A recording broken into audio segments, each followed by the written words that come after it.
C'est quoi la nouvelle naissance? Et moi, je vais te donner ma définition de la nouvelle naissance. C'est naître dans le monde des esprits. Être capable de fonctionner, d'influencer, d'impacter dans les spirituels. Quand tu es né de ta mère, tu n'es pas encore capable. Il faut que quelque chose se passe pour que tu sois capable de fonctionner dans les spirituels. Il y a plusieurs courants que j'appellerais aujourd'hui famille spirituelle. Les bouddhistes, c'est une famille spirituelle. Ils croient en une puissance. Les musulmans, c'est une famille spirituelle. Ceux qui sont dans l'occultisme, c'est aussi leur famille spirituelle. Franc-maçon, Illuminati, c'est leur famille spirituelle. Le christianisme, c'est aussi une famille spirituelle. Pourquoi tout homme né d'une femme a besoin de faire alliance avec une famille spirituelle? Parce que les esprits n'ont pas la légalité, n'ont pas le droit de fonctionner sur terre sans passer par un corps. Le monde ici a été donné à l'homme. Dieu a dit à Adam, remplissez la terre. Donc c'est celui qui a la nature d'Adam, c'est-à-dire la chair et le sang, qui a tout le droit, plein droit sur terre. Même le Saint-Esprit est soumis à cette loi. C'est pour ça que le Saint-Esprit a fait de toi un temple. Ceux qui sont nés de la chair ont besoin des esprits pour fonctionner dans le monde spirituel. Tel que l'esprit a besoin de la chair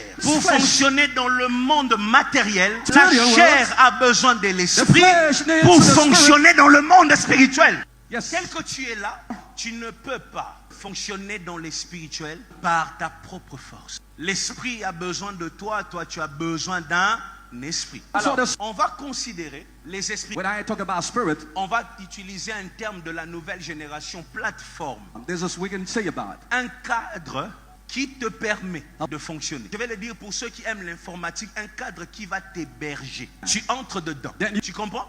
Tout ce que tu vois comme les familles spirituelles qui existent sont comme des cadres qui permettent aux hommes qui sont charnels de fonctionner dans les spirituels. Considérez ces cahiers comme des plateformes. Moi, je suis un homme né de la chair. Il y a ici le Bouddha, l'islam, judaïsme, christianisme. Maintenant, j'ai fait mon choix. Si un pasteur te dit qu'il existe une seule spiritualité, c'est faux. Il est seulement zélé, mais il n'a pas la connaissance. Et il y a plusieurs structures ou encore plusieurs grands esprits qui peuvent héberger les esprits humains. Il y en a qui choisissent Bouddha.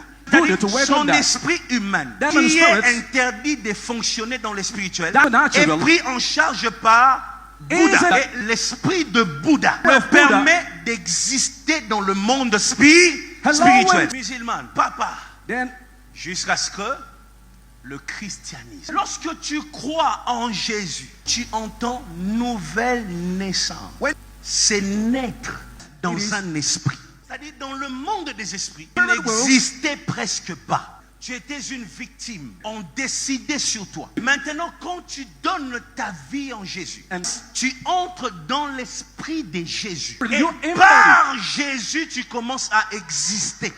Jésus n'est pas seulement le Dieu qu'on adore. Il est cette plateforme capable de nous héberger pour que nous puissions fonctionner et être efficaces. Je vais dire être terrible. Je vais dire être invincible. Je vais dire être puissant.